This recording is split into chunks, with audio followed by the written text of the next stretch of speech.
All right, well, we've been in a series of Joseph, right? Talking about Joseph throughout the book of Genesis. There's just a beautiful story that takes place of Joseph and his life. And this is our fourth week talking about it. I hope you guys see something as we do these series. Just the wealth of information and even revelation and truth that can come out of one story in the Bible when you really study it and look at it. And so that's what I hope you see in this series that we have. But today we're going to hit Genesis 41. But I want to give a quick recap for those of you who maybe you haven't been here. I'm going to give a very quick recap of Joseph. All right, Joseph is his father's favorite. His brothers hate him because of this. They decide to beat him up and throw him into a well. Then they say, let's sell him as a slave to Egypt. So then they sell him. They go to their father and they say, Joseph's dead. So they lie to their dad. Joseph's on his way to Egypt. He gets there as a slave. He's bought by one of the Egyptian leaders who's over all the prisons there for Pharaoh, and his name is Potiphar. Potiphar buys Joseph. Joseph is the bottom of the barrel slave, right? He comes in as the new guy, but in a year and a half, he actually gets elevated all the way to the head of the household, doing everything for Potiphar. But Potiphar's wife, she thinks Joseph is a very good-looking man, and she tries to seduce him. Joseph denies her. Potiphar's wife gets angry, and she decides to make a false accusation against Joseph. Sure enough, Potiphar has to throw Joseph into prison. There, Joseph is thrown back into a cave, into prison, and in this time, he's a favored man. God really had favor on his life, and he becomes the head prisoner over the other ones, so he takes care of them. So it's not really like being the head of a household or being his father's favorite, but still, even in the midst of prison, he's respected, and he's in charge of taking care of other prisoners. In this time, he meets the chief baker of Pharaoh, and then he also meets the chief butler. Right? And in this time, as they're thrown in prison by Pharaoh, they have dreams. Joseph decides he can interpret their dreams because he prays to God. God gives him that interpretation. Joseph tells the butler, guess what? In 3 days, Pharaoh's going to call you out, and you'll get your position back. And then he looks at the chief baker. He says, in 3 days, Pharaoh's going to call you out. He's going to kill you. Sure enough, 3 days later, Pharaoh has a birthday, and on that, he calls the butler and the baker out. And sure enough, guess what happens? The baker's killed, and the butler is restored to his position. Now, at that time, Joseph said to the butler, after he interpreted the dream and told him, he said, please don't forget me. Please don't forget me. But then at the end of chapter 40 in Genesis, it says that the butler forgot him. And that's where we're starting off from today in chapter 41 of Genesis. So I'm going to read the passage, and then we're going to discuss it. When 2 full years had passed, Pharaoh had a dream. That's all we're going to read tonight.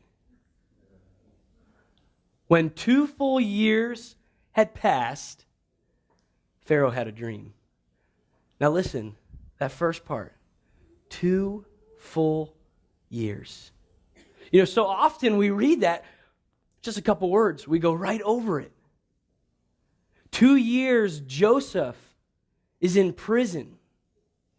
Yeah, he might have been in charge of taking care of some of the prisoners, but he himself was still treated as a prisoner. And it wasn't nice. It was cold and damp. And for 2 years he's sitting there, forgotten by the butler. And I can just imagine the anxiety that Joseph is experiencing. Come on, we think it's long when we wait for something for a few minutes in the line at McDonald's, in the drive-thru. We're so frustrated. It's like, it's taking 10 minutes. This is a drive-thru. I shouldn't even have to take my foot off the gas. I should glide right through the whole time. We've all been there. We've all done that. 2 years, he's sitting, and nowhere in there do we hear anything about God speaking to him. No. With what the text has, we're kind of just left for speculation. And Joseph's probably sitting there thinking, the butler has forgotten me. My brothers hate me. My father has forgotten me. He thinks I'm dead. You know, I bet you even in that point, he felt that God himself had forgotten him. See, Joseph earlier in his life God would give him dreams. And in those dreams, he was the leader. His brothers and his father, his family was bowing to him. He probably never saw himself that he would be at this place in a dungeon, as he refers to it in chapter 40, in a dungeon for 2 years. Silence, forgotten. You know, there's a statement that some of you might be familiar with. It's actually a title of a book. It's called Dark Night of the Soul. Have any of you ever heard of that before? A few of you, right? It's by St. John of the Cross. It's written in the 16th century, and what he talks about there is he talks about a difficult and dark time in one's life, in one's soul, where it's as if God is silent.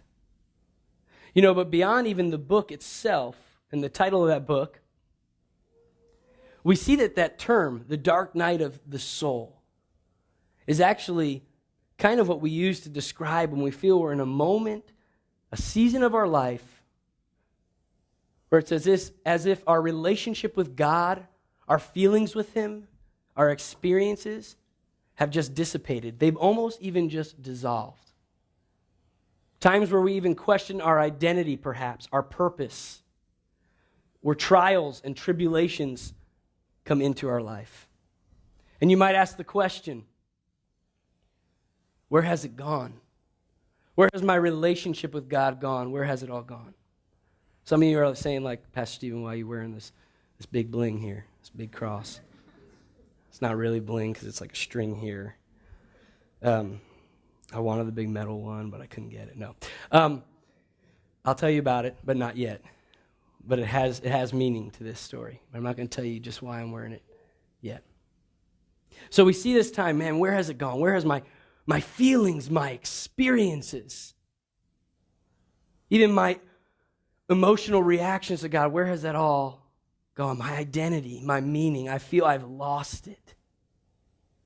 But you're not alone in that. You know, we read from the psalmist in Psalm 88, 13 through 14. He says something similar. He says, "But I cry to you for help, Lord. In the morning my prayer comes before you.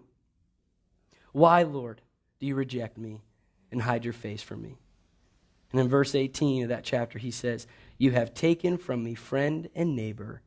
Darkness is my closest friend." Man, where's my happiness gone? Me and God, we used to feel so tight. My purpose, my drive in life was there. And now it's dissolved. Sometimes we look at our relationship with God, our desires, our passion. It's just like, man, I feel as if I'm numb to everything now. It doesn't mean anything. Maybe I used to worship the Lord in those times with him, or I'd read his word, and it was like the words would jump off the pages. Or when I cried out to God in that time of worship, man, I even got the chills, you know, and I felt his presence around me. But now, for this year, for these months, I haven't felt anything. I feel cold. I feel alone.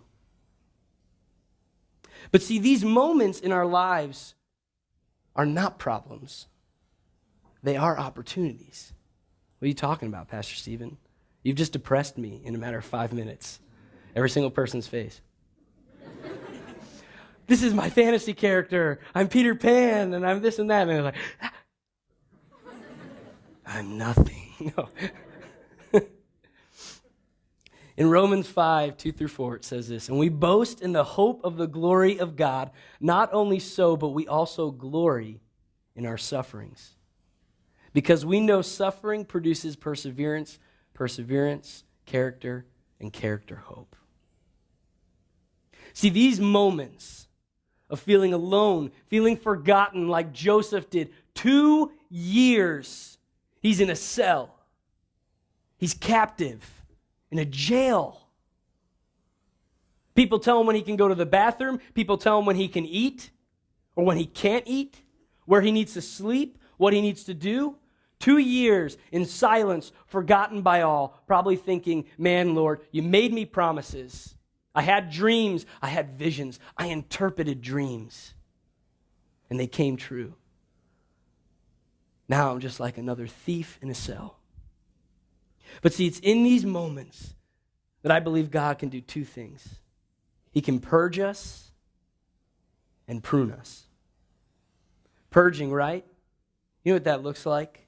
Something getting burned away from our life. Does it sound painful? Yeah. We're going to have a fire at Man Night, right, this Tuesday. Anyone? Oh, yeah. Man Night. Anyone knows when you get close to a fire, it gets what? More hot, right? More cold. Who said that? You're that guy, huh? You get close to a fire, it gets more hot. You even put your hand near it. Sometimes maybe you were like a little bit of a daredevil. You're like, I'm going to put my hand in it. Right? Look at me, ladies. Fire hands. Till your arm hair singes and you smell bad. But it gets hot. There's a purging. Some of you here are firemen, firefighters. You know the danger of what it can do. But see, many times when we talk about purging in our lives, in our spiritual walk with God, it can be a time where things can begin to get burned away that God needs to take away. And as that happens, he can replace it with something deeper. See, he can take those things away. Maybe our shallow understanding of even the character of God or what a relationship with God looks like. Not degrading, saying you're shallow. No, just the fact that it was built upon that. And in these times of difficulty, God can begin to purge them so that he can bring more depth and more truth, a stronger foundation in our life. But there might be pain.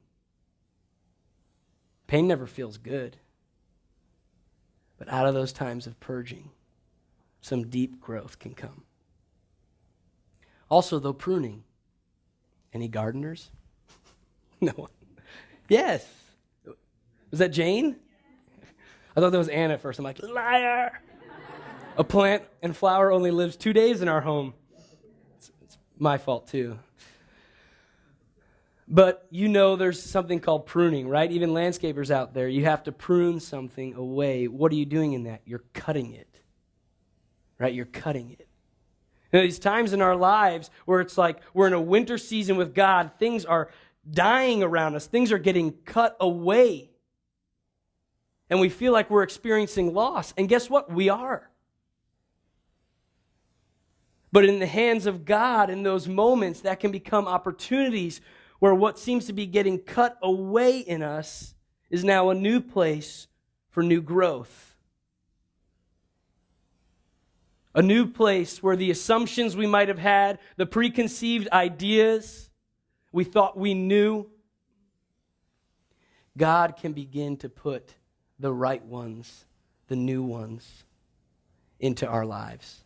But the cutting does happen. And it's not fun. It's different when we talk about it with a tree, right? When we start thinking on our own life, those moments, you know, man, God has to prune me. But see, we're also not alone in that. We're not alone in this experience, this dark night of the soul. You know, sometimes in the midst of it, the biggest thing that the enemy tries to do is he tries to lie to us. Tell us we're the only one experiencing this. We're the only one who feels like this. We know great men and women of Christendom, of the Christian faith, ones that probably their works, their writings, their messages, their lives have impacted you and your walk with God. Great men and women of the faith, and I want to share about 3 of them tonight as we peer into their soul and what they experienced and what they encountered. The first one, C.S. Lewis. I know many of you are familiar with C.S. Lewis. You know, his works go much further than just the Chronicles of Narnia, though it's a great series. He wrote a lot of books, theological books, Mere Christianity, talking about our basic belief system and our Christian walk. There's also another book he wrote, A Grief Observed. Maybe some of you have read this before. This was a book he wrote after his wife, Joy, had died. And he's really raw in it. Actually, he's so in tune with what his feelings are and expressing them. It's written like a journal, and he does it under a pseudonym. You know what that means? A fake name. N.W. Clerk. Because he's almost ashamed of what he's walking through with his doubt about God and who God is. After he's written these great works, has he given these great lectures on God, he's conquered atheism in his life, and he's at this place, and then suddenly his wife dies, and it's as if everything goes away. Actually, one part of the book, he says this: "Where is God? Go to him when you are desperate, when all other help is in vain, and what do you find? A door slammed in your face, and a sound of bolting and double bolting on the inside after that silence." He doesn't say right after that, "But God is," and then, no. It just continues. One of the darkest and most difficult times of his life. And as he continues to pen and to write A Grief Observed, it's in just even the last few pages, the last chapter, that he begins to come to this conclusion. That sometimes it is in the midst of these moments that we begin to have ears to hear God properly. And we begin to want not simply the idea of God, but God himself. He says, man, I had an idea of who God is and what this was supposed to look like. But now I see my desire and my need for God himself. Another woman you're probably very familiar with, Mother Teresa, the missionary to Calcutta, in the most poverty-stricken and diseased areas. Everyone knows who Mother Teresa is. Her story has embedded itself so much in our culture that people will look at when someone does something good and they'll say, man, you're like Mother Teresa. You're a Mother Teresa, right? But you know, after her death, and then in the year 2007, we discovered writings and letters that she had penned that constantly referenced to a spiritual battle and the feeling of being alone and confusion in her life. And she writes these letters, one as her journal, but also to other leaders in the Catholic Church and bishops and priests. As she's searching. And they say it spans almost over a time of 50 years. In her writings, she says, I feel alone as if everything has been stripped away of me. The only thing I have is my obedience to the vow that I made to follow God in all that he is. But at the end of her life, in that last season of her life, she says this: I found a time that I could begin to truly identify and share in Christ's redemptive suffering, and I could minister more authentically and deeply to those hungry, naked, and sick.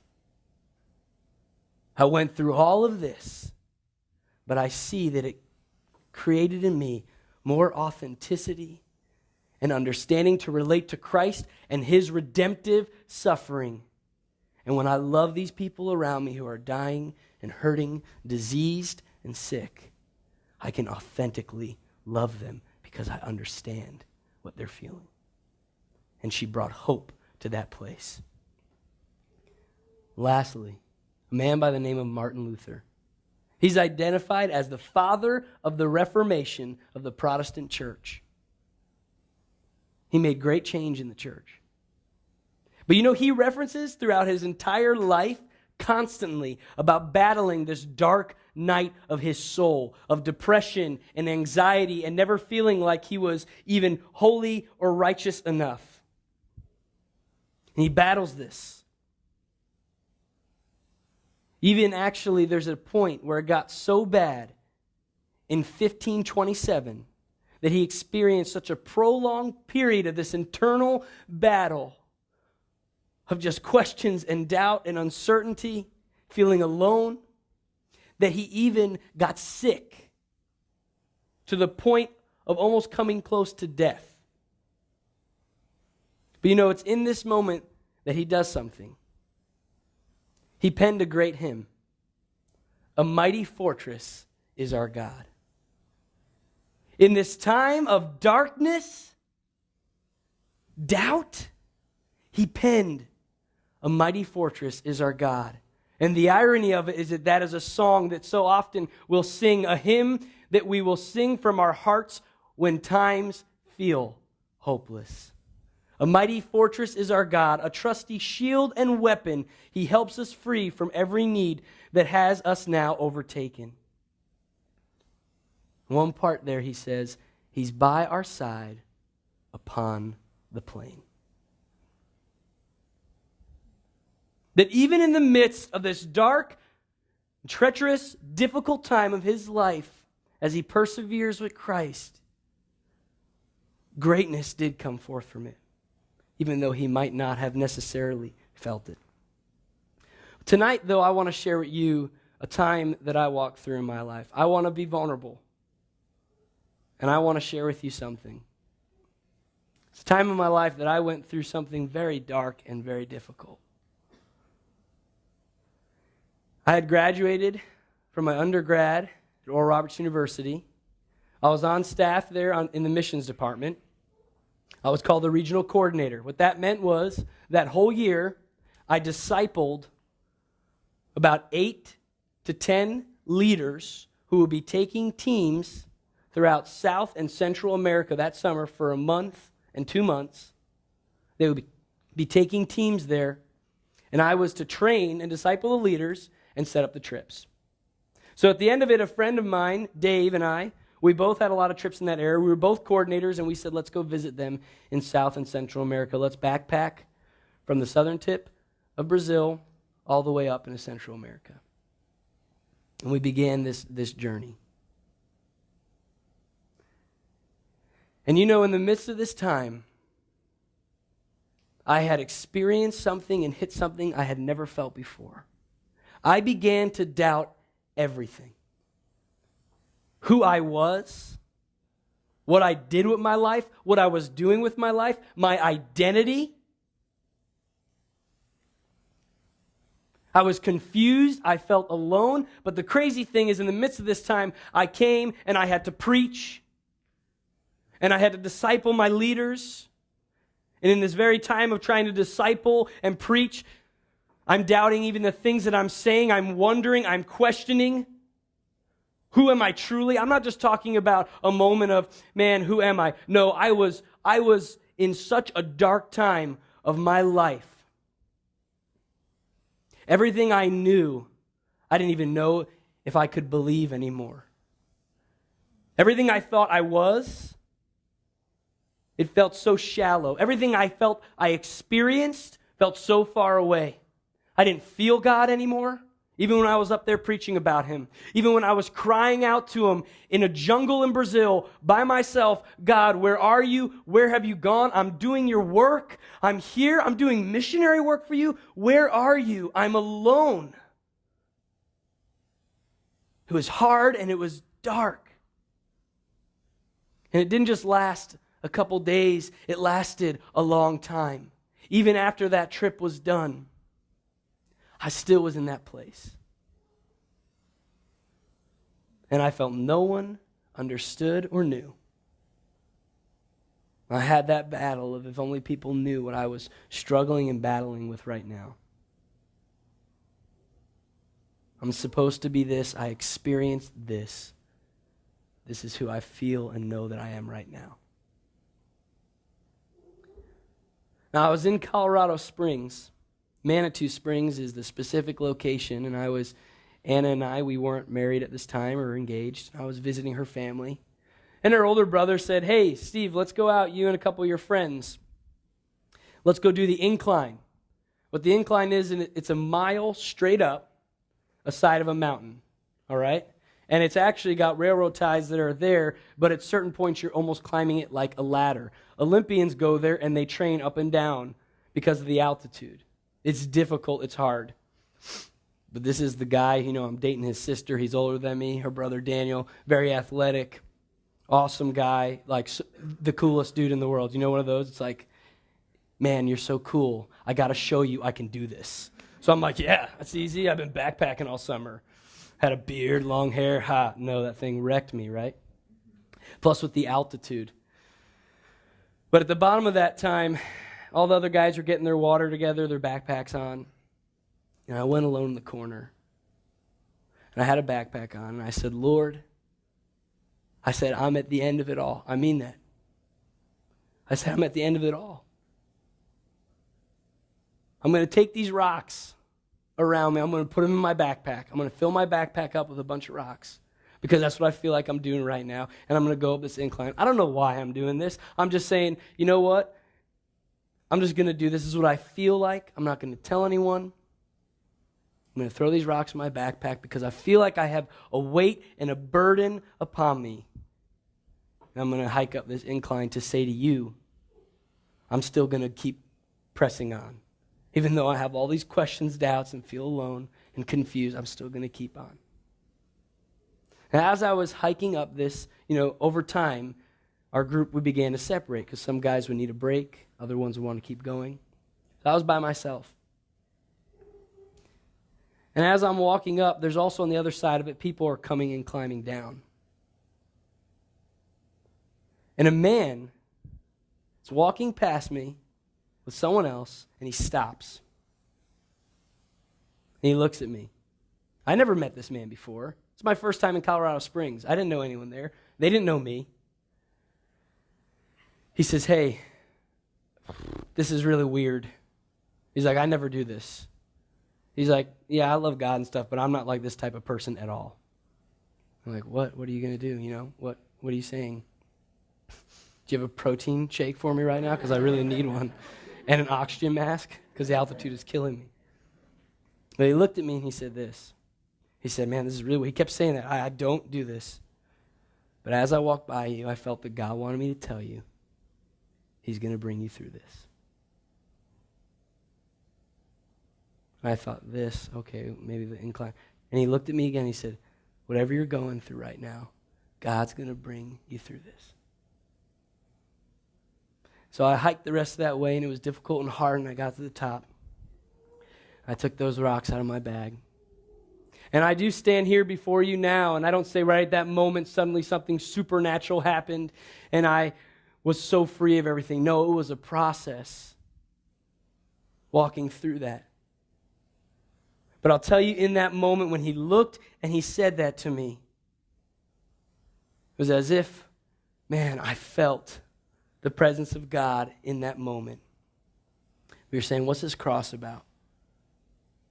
Well, at the end of this journey and in this dark and difficult time of my life, and it's something that we go through seasons in life. So it's not always, oh good, I'm done with that, now I keep going. No, but it was at the end of that I realized something. I got a glimpse of the man I would be without the grace of Jesus Christ. I got a glimpse of the disgusting, wretched man that I would be without the grace of God in me. The worthless man that I would be without Jesus.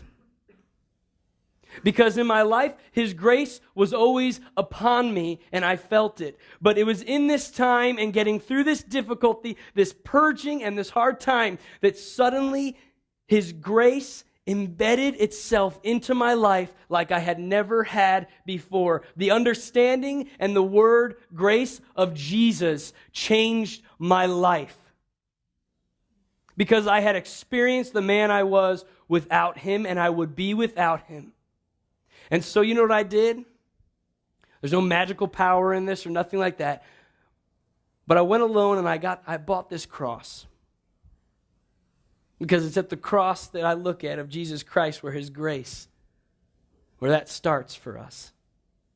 And I bought this and I said, Lord, I'll always keep this as a monument in my life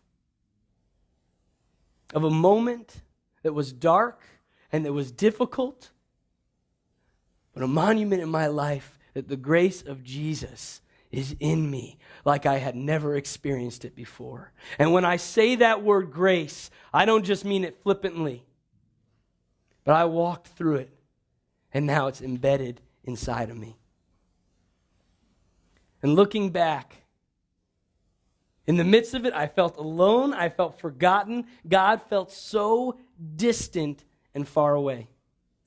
But I think of the scripture in Hebrews 13:5. Never will I leave you, never will I forsake you. He was with me. He was right next to me the whole time. Did I feel it? No. But Jesus was with me. You know, this life, we refer to Christianity as a journey. We refer to it as a pilgrimage. A pilgrimage. Not a fun roller coaster. Woo, yeah. No, a pilgrimage. A time where there's valleys and there's mountains. But a pilgrim, he keeps going. He keeps pressing on. And I have to be real with you today. There's a cost to following Jesus. But it's worth it. There's a cost to following Jesus. It is a journey and it is a pilgrimage. You'll go through valleys and mountains, but you are truly not alone because he makes us that promise. And he's a God who does not break his promises. He is with you even when you don't feel him. At the end of that time in my life, I felt God said this to me, Stephen, if you didn't feel me for the rest of your life here on earth, would you still press on? Before I walked through that time, I'd probably be like, yeah, of course. But in that moment, it took days, weeks, months to answer that question. Come to that place where I said, yeah, Lord. Because my Christianity, my relationship with you is beyond just simply feelings. Yeah, that's a part of it, but that's not the core of it. So, you know, some of you might be sitting there and you're right there with me. You're zoned in. You're saying, I'm in that time in my life. I'm in that dark time, that dark night of my soul. I feel numb to everything.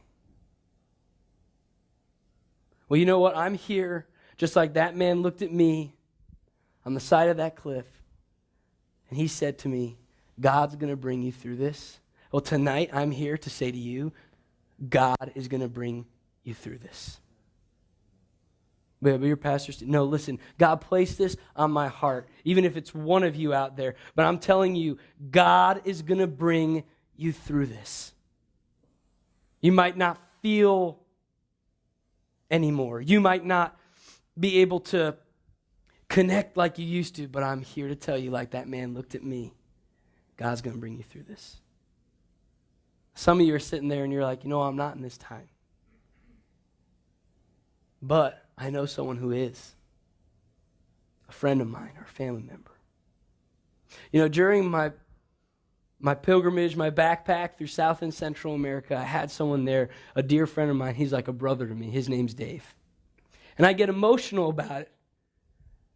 Because at the end, months and months later, almost a year later after that trip, I shared with him, man, I was walking through a hard time in my life. You know what he said to me? He said, I know. He said, every night when you thought I was going to take a nap, I went into my room and I prayed for you. He said, I cried out for you because I knew something wasn't right, but you don't want to share it. He said, I cried out and I prayed for you. You might be sitting here and you have a friend or you have a family member who's going through that. Cry out for them. Love them. I think of the story of Job in the Bible. His friends came and they sat in ash with him for 7 days.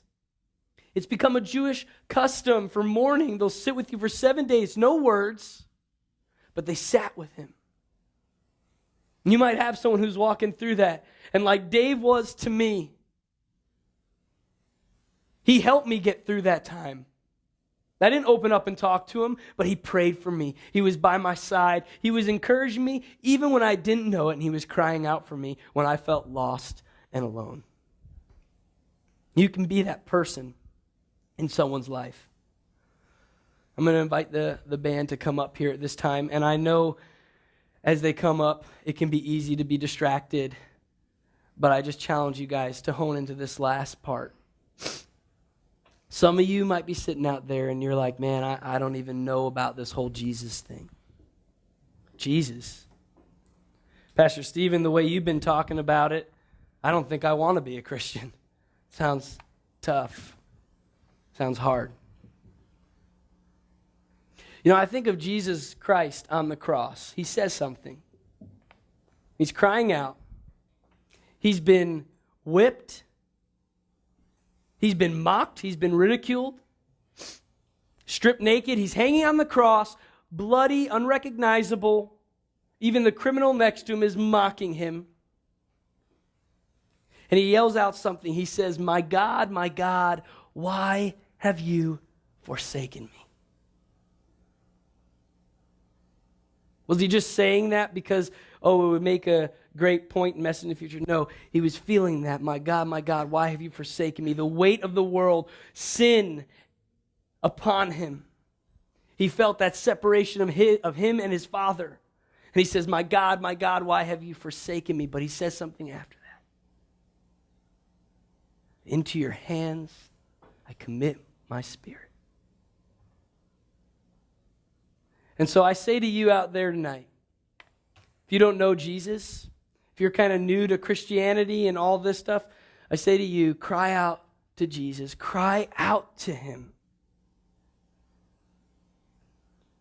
Cry out to him. He can change your life. See, he went through separation of his Father, from his Father, his Heavenly Father, feeling forsaken so that he could closer relate and come to us. And it was out of that 3 days he resurrects, that life comes forth, that we now have an opportunity. You and me, we have the opportunity now to embrace the life of Jesus Christ, to embrace that relationship, that closeness with God, even though that separation occurred between him and his Father. But after that, we're united with him and all of us together. The beauty of that. So yes, there is a cost to following Jesus Christ. There is a cost. I can't look up here and tell you, yeah, it's just all happy-go-lucky. But that cost leaves a priceless change upon your life. And you will truly never be the same. And you will not regret it one bit. The fulfillment and true joy that comes forth is there. And yeah, this is a different message than the world would give you. What would pat us on the back is saying, everything is going to go great. You're going to do this, and you're going to do that, and you're going to be this. No, but let's be real tonight. Because Christianity is real, because it speaks right to it and says, yeah, there's difficulties. There are hard times. There's difficult times where you're in a dark night of your soul. But the beautiful thing is that God will bring you through it. And in these times of purging and pruning in our life, he can deepen you. Where you become a real, authentic Christian, where Mother Teresa could look and say, now I can truly love the unloved, because even I felt unloved and alone. Is it worth it? Of course it is. It is so worth it. And look to your left and your right and see that you're not in this alone. We are not in this time alone. And so this time right now, I invite all of us into this time of worship. Let's stand together. And listen, you know what? The beautiful thing is when I look in Psalm 88, like we read earlier, he says, I cry out for help. Why do you reject me and hide your face from me? But you know, in Psalm 89, he says, I will praise the Lord. I will praise the Lord. In these times and in these moments, when you feel hopeless and you feel alone and it feels dark, cry out. Whether the feelings come or not, whether the chills happen or not, cry out to Jesus Christ. Worship him in the midst of it. That the enemy could look and say, like he did about Job, oh, Job in the Bible, he only worships you because you've blessed him, but give him trials and difficulties. But at the end, Job still sings praises to God. May we be those people. Yeah, it's hard and there's difficult times, but I'm still going to worship. I'm going to cry out to the Lord. Because Christianity and my walk with him, my pilgrimage with him, is not just momentary experiences and feelings. It's deeper than that. It's an authentic and true relationship with the one that I love. And he will bring you through. And he wants to reach you and touch your life. So as we worship together, just search your heart, reflect upon your heart and your life, and let's cry out. Let's worship Jesus, even when times are hard.